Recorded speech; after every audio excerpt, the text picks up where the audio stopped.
Velthak's massive frame filled the metallic chair as he sat before the High Command Tribunal. Its once proud scales, now dulled and cracked from battle, told a story of defeat that no Morgani warrior should ever experience. The empty socket.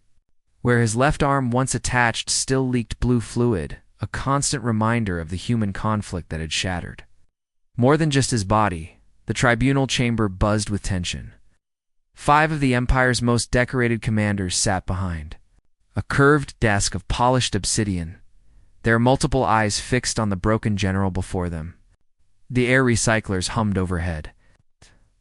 But they couldn't clear the stench of failure that clung to Velthak like smoke. Commander Rextal, his ceremonial battle armor gleaming under the harsh lights, slammed his clawed fist against the desk. Sound echoed through the chamber like a gunshot.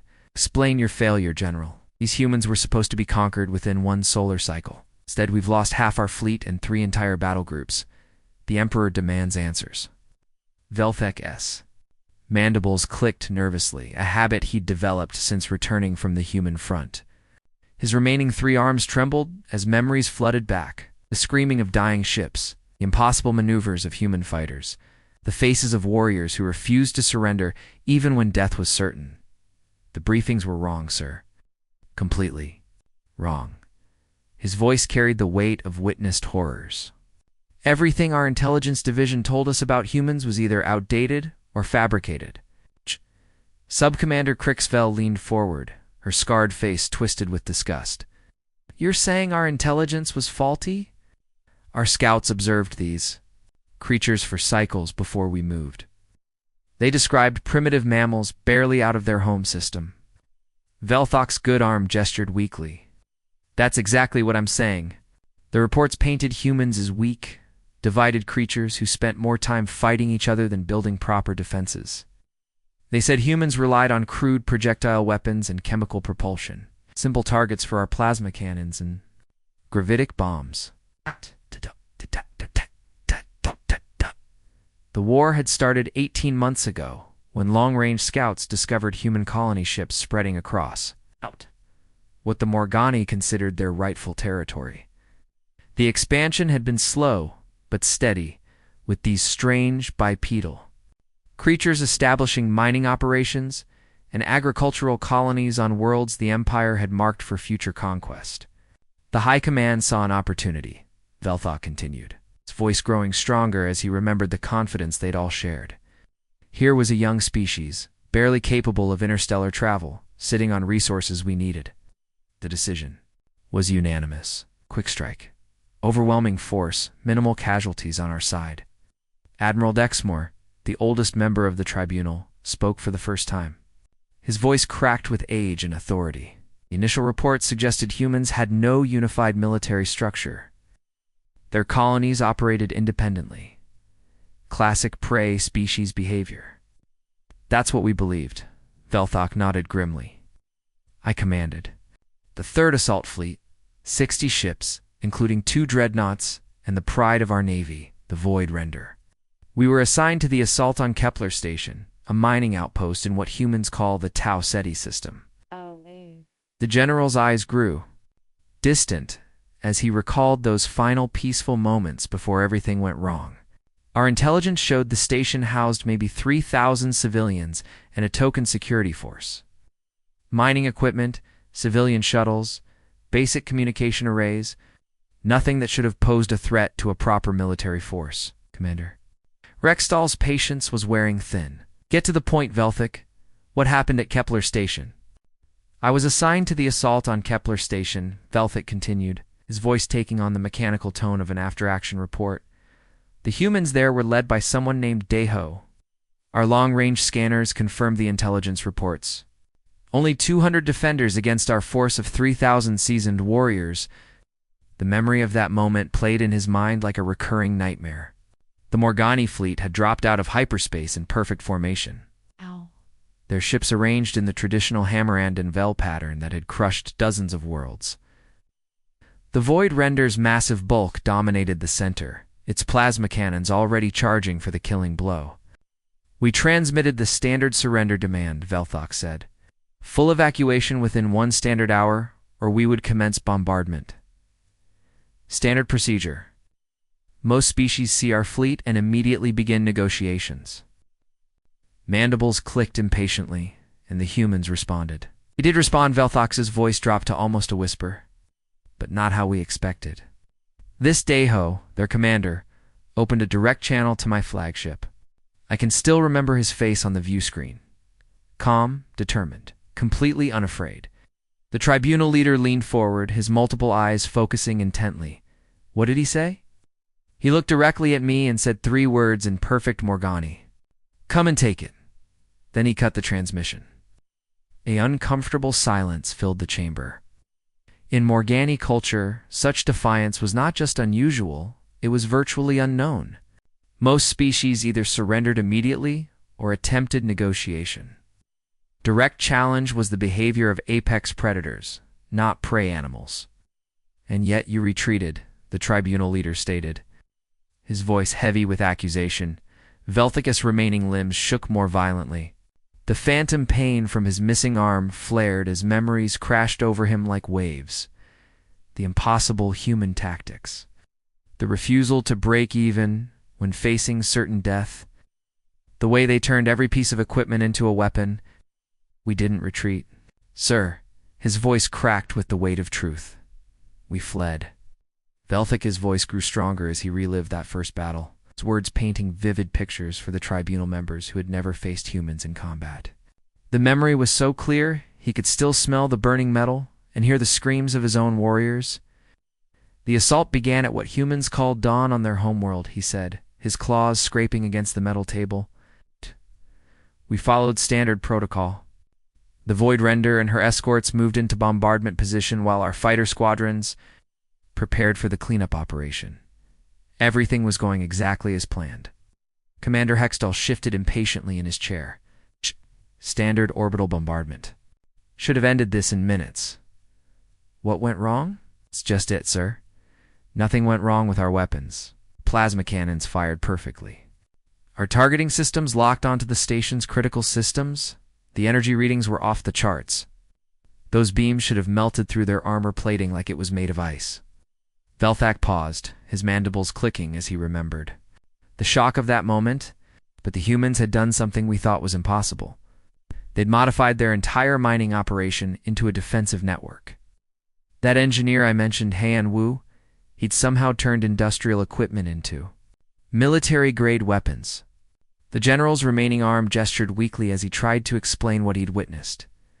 Picture this, commanders. We're expecting to face mining lasers designed to cut through asteroids. Instead, we encountered focused energy beams that could punch through our fighter armor. Our mining charges, simple explosives meant for breaking rocks, had been turned into guided missiles that tracked our ships. Subcommander Crixfel's eyes narrowed. You're telling us that civilian mining equipment damaged our military vessels? Not just damaged? Sir, destroyed? The first salvo from their modified mining platforms took out 6 of our fighters before we even realized what was happening. But that wasn't the worst part. Veltika's voice dropped to a whisper. The worst part was watching them fight. The tribunal chamber fell silent as Veltika gathered his thoughts. When he spoke again, his voice carried the weight of witnessed impossibilities. We deployed our assault troops to the station's outer hall. Standard boarding procedure. 200 of our best warriors, equipped with plasma rifles and gravity hammers. The humans had maybe 50 defenders at that section. The math was simple. This should have been over in minutes. Admiral Dexmore leaned forward, his ancient eyes reflecting decades of military experience. But it wasn't. No, sir, it wasn't. Velthic's phantom limb throbbed as he remembered. The humans had turned their construction mechs into war machines. These massive industrial robots, designed for building structures and moving heavy equipment, had been fitted with weapons that defied belief. Plasma cutters became close-range cannons. Welding torches became flamethrowers. Heavy lifting claws became crushing weapons. The general's voice grew more animated as he described the battle, but even that wasn't what broke us. It was the humans themselves. They fought like nothing we'd ever encountered. When our plasma fire cut through their makeshift armor, they didn't retreat. They didn't surrender. They kept coming. That's when I first saw her, Velthok continued, his voice taking on an almost reverent tone.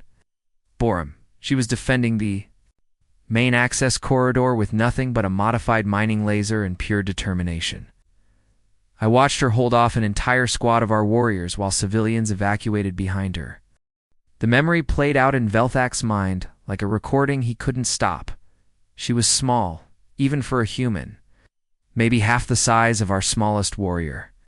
But when Sergeant Klexfall's plasma burst took off her leg at the knee, she didn't scream. She didn't fall back. She dragged herself to the nearest weapon emplacement and kept firing. Commander Rextel's mandibles clicked in disbelief. A wounded enemy continued fighting. This is impossible. All species retreat when critically injured. It's basic survival instinct. That's what we thought too, Velthak replied. But humans don't follow our rules. Borum pulled herself across the deck, leaving a trail of red blood, and somehow managed to reach a heavy mining laser, modified its targeting system while plasma fire rained around her. Then she turned that industrial tool into a weapon that could penetrate our heaviest armor. The general's voice cracked with emotion as he continued. She held that position for 47 minutes. 47 minutes while our entire assault force tried to break through. Every time we thought we had her, she'd find some new way to fight. When her main weapon overheated, she used emergency repair tools as projectiles. When those ran out, she activated the station's emergency systems to create barriers and choke points. But the most terrifying part, Velthak said, his voice dropping to barely above a whisper, was that she was laughing. Even as she was dying, even as her blood pooled around her, she kept laughing and making jokes over the communication system. She was encouraging other defenders, giving them tactical advice, telling them stories about her family back on Earth. Sub-Commander Crixful's scarred face showed confusion. Laughter? During combat? This makes no sense. That's what I thought too, Velthak nodded. In our culture, laughter is a sign of weakness or madness. But humans laugh when they're afraid, when they're determined, when they're facing impossible odds. Biorum's laughter wasn't weakness. It was defiance. It was her way of telling us that. No matter what we did to her, we couldn't break her spirit. The general's remaining limbs trembled as he reached the climax of his account. The final assault came when Commander Deho himself arrived at her position. I expected him to evacuate the wounded warrior. Instead, he handed her a fresh power cell for her weapon and took position beside her. 2 humans against 40 of our finest warriors. What happened next? Admiral Dexmore asked, though his tone suggested he already feared the answer. They won, Velthak said simply. 2 humans, one of them critically wounded, defeated 40 Morgani assault troops. When the reinforcements arrived, they found Biorum still at her post, still firing, still laughing.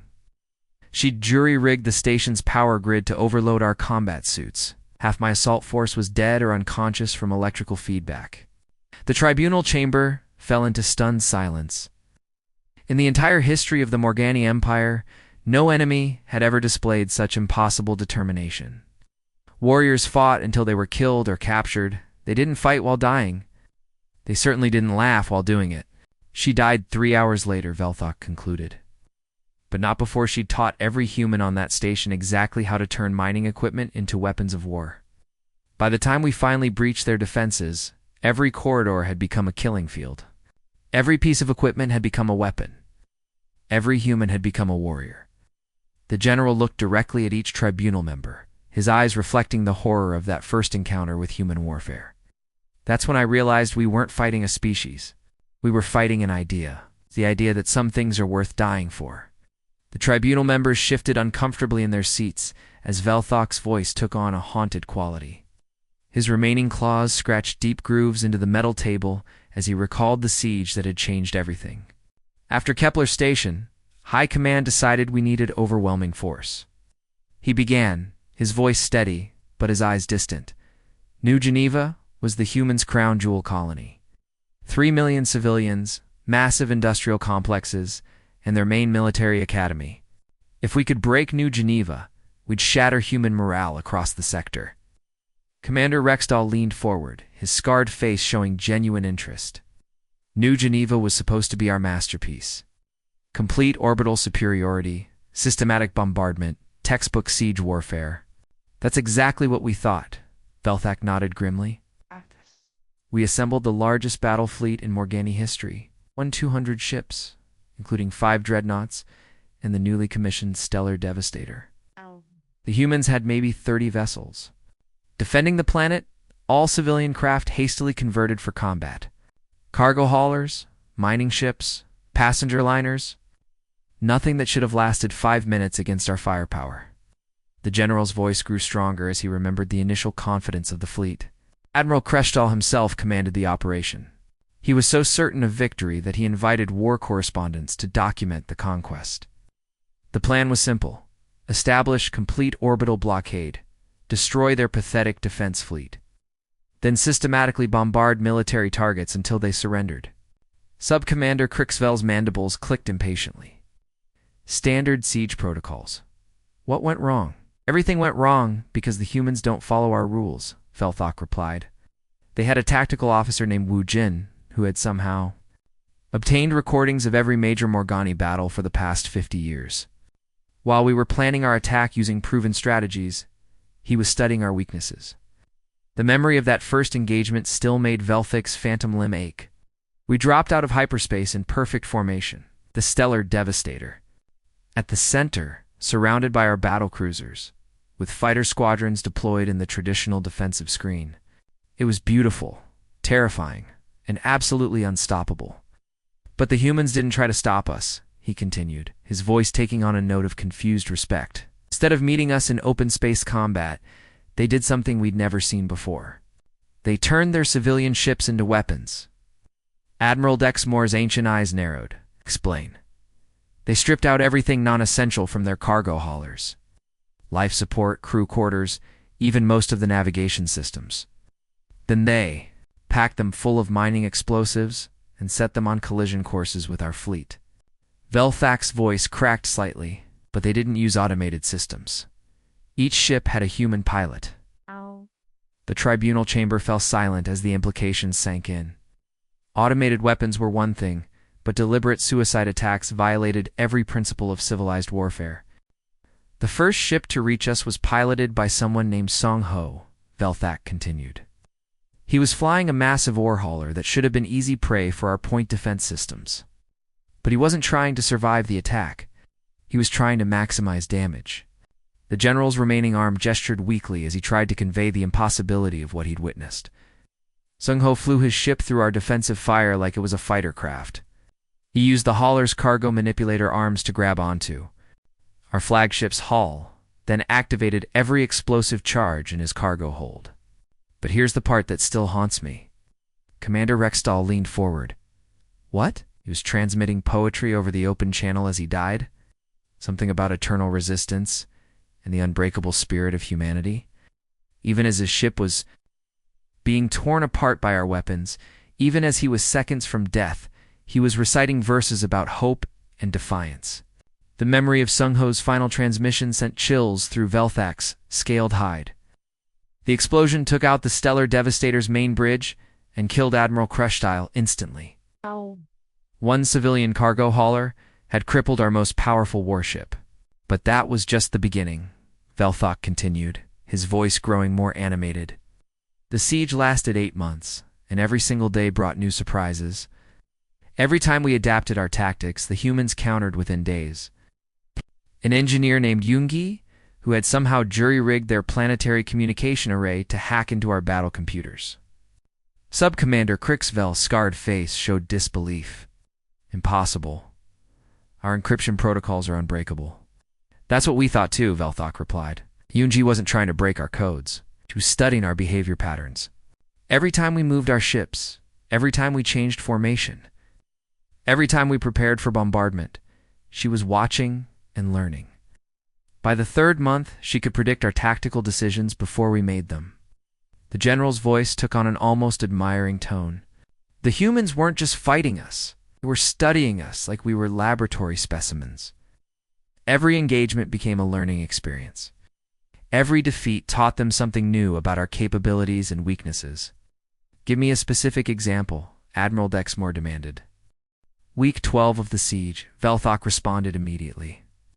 We decided to use gravity bombs to destabilize their orbital defense platforms. Standard tactic. We'd used it successfully on 17 other worlds. But somehow, Yunji had predicted. This move, she'd modified their platforms to use our own gravity bombs against us. The general's mandibles clicked in remembered frustration. When our bombs detonated, instead of destroying the platforms, they created gravitational anomalies that pulled our ships out of formation. 3 of our cruisers were actually drawn into the planet's atmosphere and destroyed by the same weapons we'd fired. The breaking point came in month 7, Velthach continued, his voice dropping to a whisper. The humans stopped playing defense and launched their own offensive.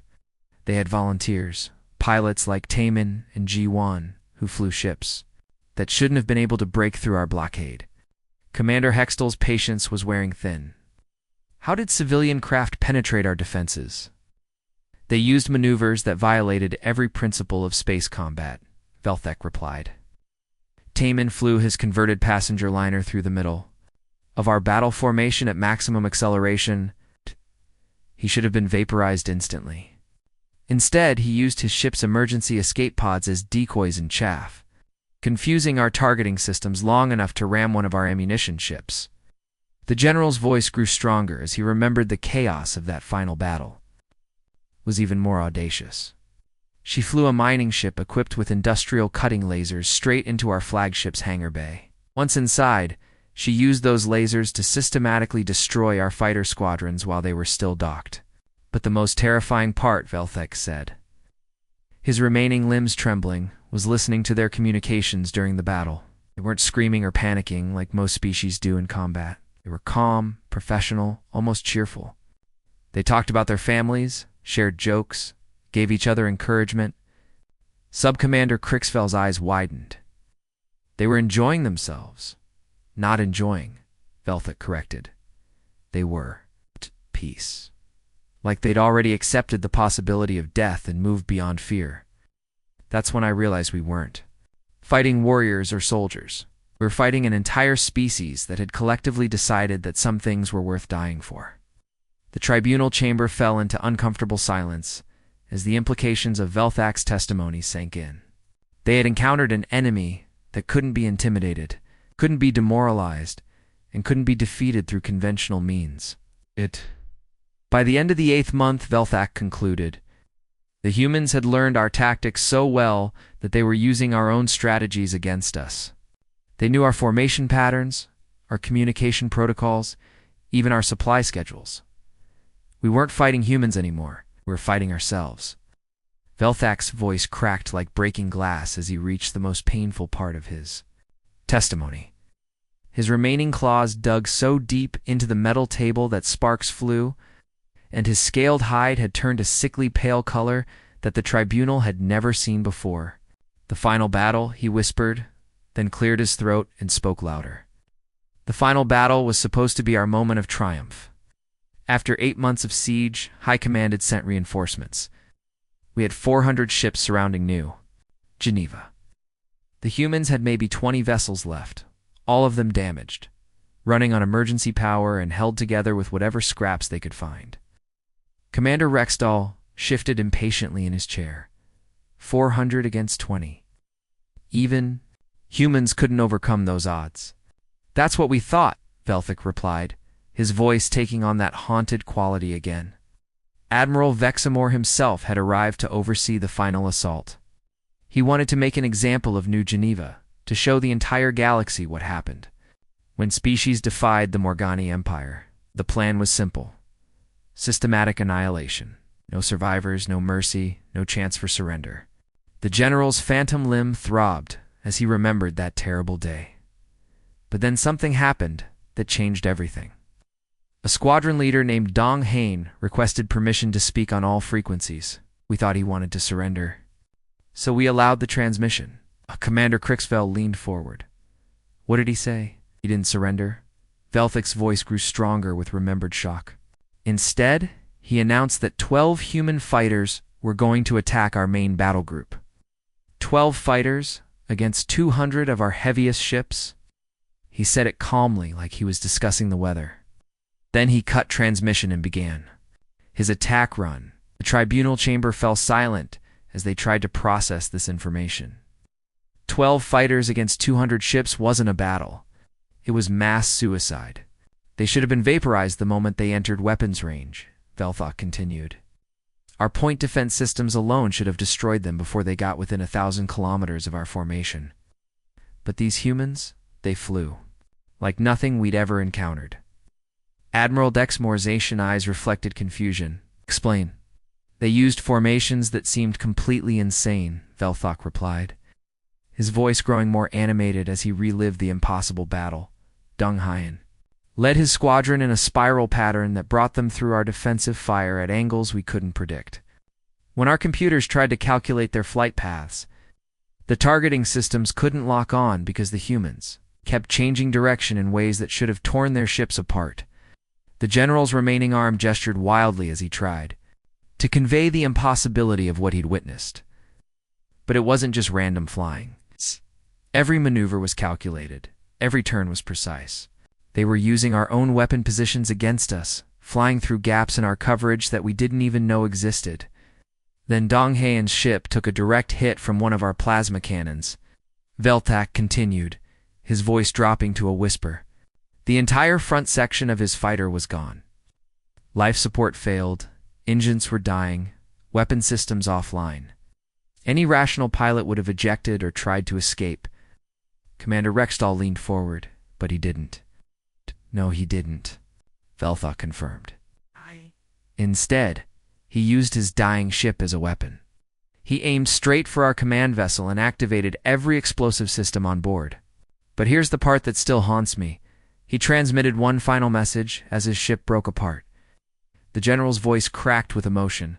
He thanked his squadron for the honor of flying with them. He told them to remember his family back. On Earth, then he said something that I'll never forget. Every star in the sky belongs to someone. Today we fight for all of them. The explosion temporarily blinded our sensor arrays, Velthak continued. In those crucial seconds, his wingman Haijin used the confusion to slip past our defenses. She flew her battered fighter straight into our flagship's hangar bay and somehow managed to disable our main computer core before security could stop her. Sub-Commander Krixfel's scarred face showed disbelief. One fighter disabled a dreadnought. One fighter piloted by a human who refused to accept defeat, Velthak corrected.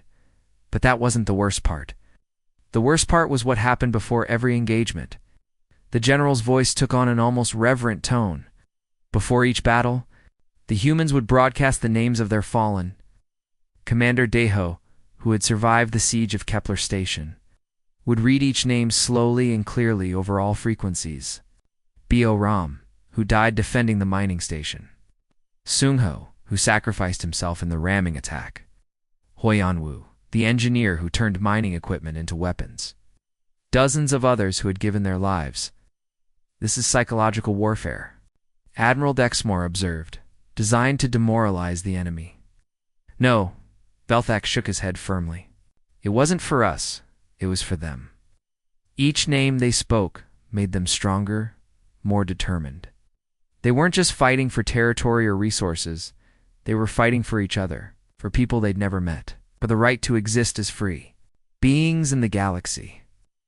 The general's remaining limbs trembled as he reached the climax of his account. That's when I realized what we were really facing. We weren't fighting soldiers or warriors. We were fighting an entire species that had collectively decided that freedom was worth any sacrifice. The final assault lasted 14 hours, Velthok continued, his voice growing stronger. 14 hours of the most intense combat I've ever experienced. Every time we destroyed a human ship, the remaining vessels fought harder. Every time we thought we had them cornered, they found some new way to turn our own tactics against us. Commander Hextall's patience was wearing thin, but surely numbers had to matter eventually. Numbers didn't matter because the humans refused to follow the rules of mathematics, Velthak replied. When Hajin's fighter was finally cornered by 6 of our interceptors, she didn't try to escape. She activated her ship's emergency beacon and led our fighters straight into a minefield that the humans had somehow hidden from our sensors. The general's voice cracked with remembered horror. The explosion destroyed all 7 ships, but in her final transmission, she was singing. Singing some kind of human battle, him about courage and sacrifice. Even as she was dying, even as her ship was breaking apart around her, she was celebrating the fact that she'd taken our fighters with her. That's when our ranks began to break, Velthok admitted, his voice dropping to barely above a whisper. Soldiers who had conquered dozens of worlds, warriors who had never known defeat, found themselves facing an enemy that grew stronger from loss, an enemy that treated impossible odds as merely another problem to solve. Subcommander Crixvel's eyes widened in understanding. Fear, terror, Velthok corrected. Absolute terror. Not of death. We Morgani have never feared death in battle. We were terrified of fighting an enemy that couldn't be broken, couldn't be demoralized, couldn't be defeated through any conventional means. The general looked directly at each tribunal member, his eyes reflecting the horror of that final battle. By the end of those 14 hours, we had destroyed every human ship defending New Geneva. We had won the battle, but somehow impossibly, we had lost the war. How? Admiral Dexmore demanded. Because the humans had taught us something we never wanted to learn, Veltak replied. They showed us that spirit could triumph over strength, that determination could overcome superior numbers, that some things really are worth dying for. And once you learn that lesson, once you understand what you're really fighting against, victory becomes meaningless. The tribunal chamber fell into stunned silence as the full implications of Velthik's testimony sank in. They had won every battle, but lost something far more important: their certainty that the Morgani way was the only way. The tension in the tribunal chamber reached its breaking point as Velthika's testimony neared its end. Commander Rextall slammed his armored fist against the obsidian desk, the sound echoing like thunder through the metallic walls. Enough of this cowardice, he snarled, his multiple eyes blazing with fury. You speak of humans like they're some mythical force of nature, instead of flesh and blood creatures that bleed and die like any other species. But Velthak pressed on, his voice growing more desperate as he saw the dismissal in their faces. You don't understand? He said, leaning forward despite the pain from his missing limb. Humans don't fight like other species. They don't calculate odds or preserve resources for future battles. They fight like every engagement is their last. Stand, but somehow they plan like they'll live forever. Subcommander Crixvel's scarred face twisted with disgust. These are the ravings of a broken warrior. Security, remove this coward from our presence. Wait, Velthok shouted, his remaining claws scraping against the table as guards moved toward him. Let me tell you about the final engagement. Let me tell you about Commander Inho and what happened at the Arcturus system. Admiral Dexmore raised a weathered hand, stopping the guards. Despite his skepticism, military curiosity compelled him to hear the complete account. Speak quickly, General. Your time runs short. Velthak's voice took on an urgent quality as he rushed to convey the most important part of his testimony. After New Geneva, we thought we had learned their patterns. High Command assembled the largest armada in Morgani history, 800 ships, including the newly constructed Void Annihilator, a ship so massive it required its own escort fleet. The general's phantom limb throbbed as he remembered that final battle. The humans had retreated to the Arcturus system with what remained of their fleet. Maybe 40 ships, all of them damaged, running on emergency power and crewed by whoever could still fight. We expected complete surrender within hours. But they had a commander named Inho, Velthok continued, his voice dropping to a whisper. He was in charge of a massive colony ship called the New Horizon, a vessel designed to carry 50,000 civilians to new worlds. The ship was crippled, its engines barely functional, life support failing. Any reasonable commander would have used it to evacuate survivors. Commander Hextall leaned forward despite himself. What did this Inho do instead? He turned it into the largest weapon ever created by human hands, Velthok replied, his voice filled with awed terror. Oh.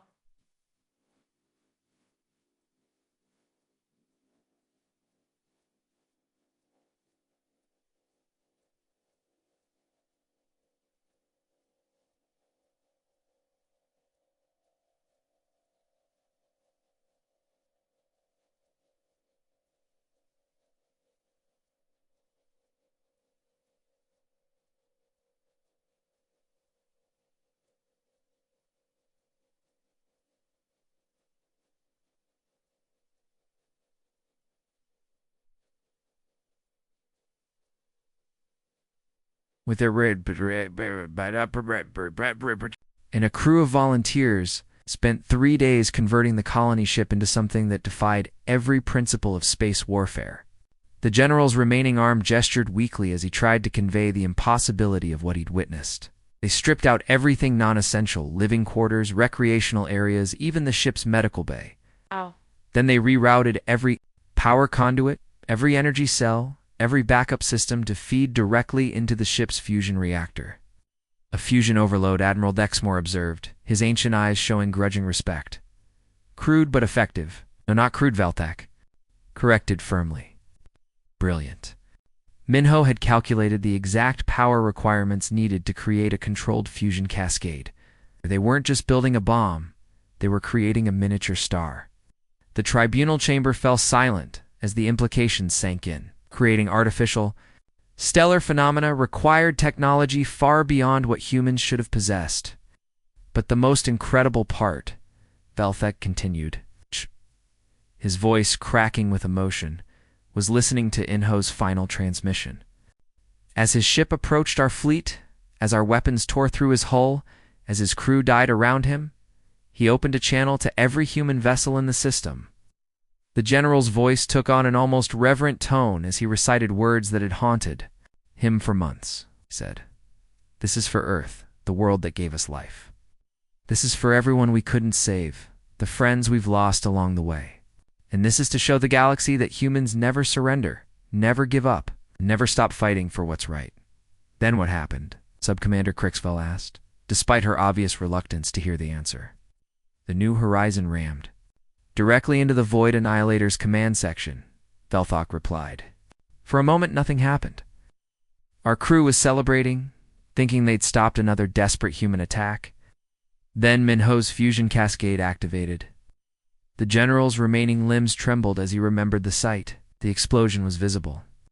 From 3 star systems away, created a temporary artificial sun that incinerated half our fleet instantly. The gravitational waves from the blast threw our surviving ships out of formation, leaving them vulnerable to the remaining human vessels. Impossible, Commander Rextall snarled.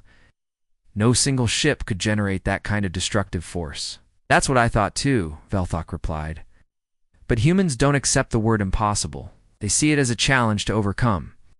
Security forces began moving toward Velthak again, but he continued speaking, his voice growing stronger with urgency. They're not just fighting a war, they're redefining what war means. Every human name I learned, every face I saw during those terrible months, they all shared something we don't understand. The guards grabbed Velthek's arms, but he kept talking as they dragged him toward the chamber doors. They fight not because they're not afraid, but because they choose to act despite their fear. They turn terror into determination, loss into motivation, defeat into victory. Silence this coward, Commander Rextall ordered, but Velthak's voice carried across the chamber. The humans aren't just winning battles, he shouted as the guards hauled him away. They're proving that spirit can triumph over strength, that determination can overcome superior numbers. We're not fighting humans, Command. We're fighting the very concept of hope itself. The massive chamber doors slammed shut, cutting off Velthak's final words. The tribunal members sat in uncomfortable silence for several minutes before Commander Rextall called for a vote, all in favor of continuing the war against the human colonies. 5 hands rose in unanimous agreement. The motion carries. Deploy the reserve fleets. Show these humans what happens when they defy the Morgani Empire. 3 months later, the tribunal chamber stood empty and dark. Emergency lighting cast eerie shadows across the abandoned seats where the High Command had once deliberated. Morgani Empire had sued for peace after Admiral Moore. Songwook's human fleet achieved total victory in the Battle of Proxima Centauri. The peace treaty was simple, but devastating to Morgani pride. Complete withdrawal from all human space, recognition of human territorial claims, and most humiliating of all, a formal apology for initiating unprovoked aggression. But the humans added one final condition that sent shockwaves throughout the galaxy. Any species that threatened human colonies would face the same resistance that had broken the Morgani war machine. The message was clear. Earth's children would defend themselves and each other, no matter the cost. Years later, Velthak worked as a military advisor for the Galactic Defense Council, teaching other species the hard-learned lessons of the human war. His lectures were always packed, drawing commanders from across known space who wanted to understand how a young species had defeated the galaxy's most powerful empire. But late at night, alone in his quarters, Velthak still woke up screaming the names of human warriors who had shown him that some things are worth fighting for, no matter the odds. Bioram, who died laughing at her post, Sungho, who recited poetry as he rammed their flagship, Donghan, who thanked his squadron in his final moments, Inho, who turned a colony ship into a star. In the end, the humans didn't just win their war. They proved that courage, ingenuity, and the willingness to sacrifice for others could overcome any technological advantage. They showed the galaxy that freedom wasn't just worth fighting for, it was worth dying for, and in doing so they changed the balance of power among the stars forever. The end.